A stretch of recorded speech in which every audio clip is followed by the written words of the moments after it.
mấy thứ ai người ta còn có trái phát rồi cái liền nó phải sai hay cái liền phụ nhau phải hó hò làm sập hay cái liền ôi chán à cái phải thấy bà đều chú hay phải à bài phò sẽ gỡ chào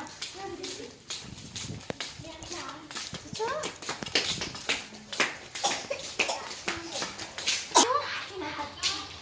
cái liền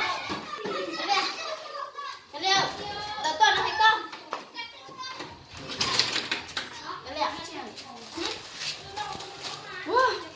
thuộc ai mua con? Cái thùng món à? Thuộc ai mà tôi không đã nhận được tiền mua của chị mà bảo đâu? Chị mua. Cái thứ là nhà. Chị bảo à, chắc chế tuần đến để chị có ứng à trâu quá nó sao? Lò. Cái nè, wow, ôi trời.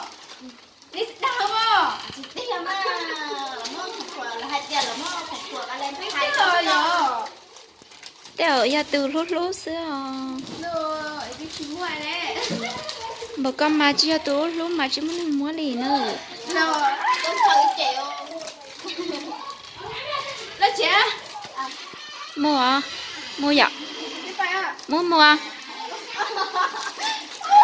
Đâu mà bạn Cái nè. là tất cả cái thứ mà bị sửa hết như một buổi trà không? Trời ơi. Đó. Cho cha.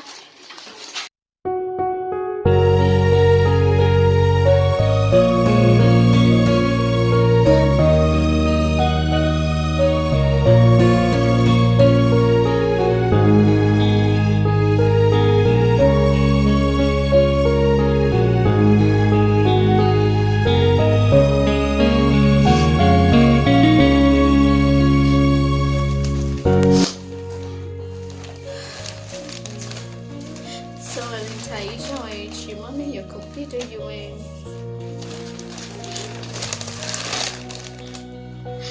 Tôi đãอยู่ด้วยอยู่ด้วยตัวเชียร์ทอง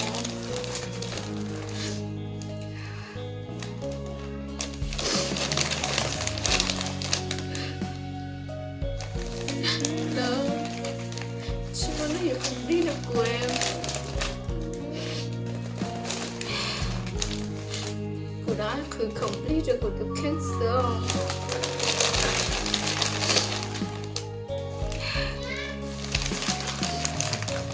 tụi mình xài tiền và nói nhau gửi tư phiếu riêng giống của tôi phụ nó nào như của tôi xế à cô sau ở đây thầy lý trí môn để tìm một công ty cho nên nào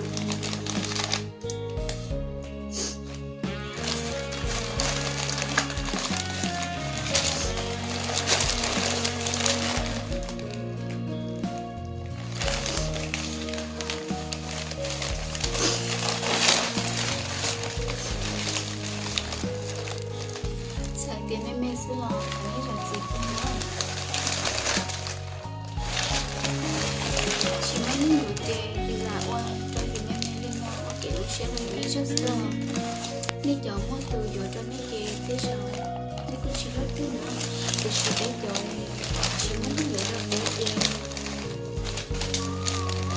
bé tôi sẽ không rồi thế bây giờ nếu cũng thử tiền với mình thầm đào sẽ ra ít sẽ có thể đến thầm đào cái gì sắm làm được quý thầm đào ý là hết cái gì mà hồi lúc đấy muốn mua tiền gì chỉ đi sắm mua tiền gì chỉ đi tôi sẽ nói được tiền gì cũng tiền rồi đó chị giờ cho đến tiền cho nó Valentine đến cái chuyện mua em complete comment ok của tại video nó đó đã khởi tay được chưa em mà đi xin đi rồi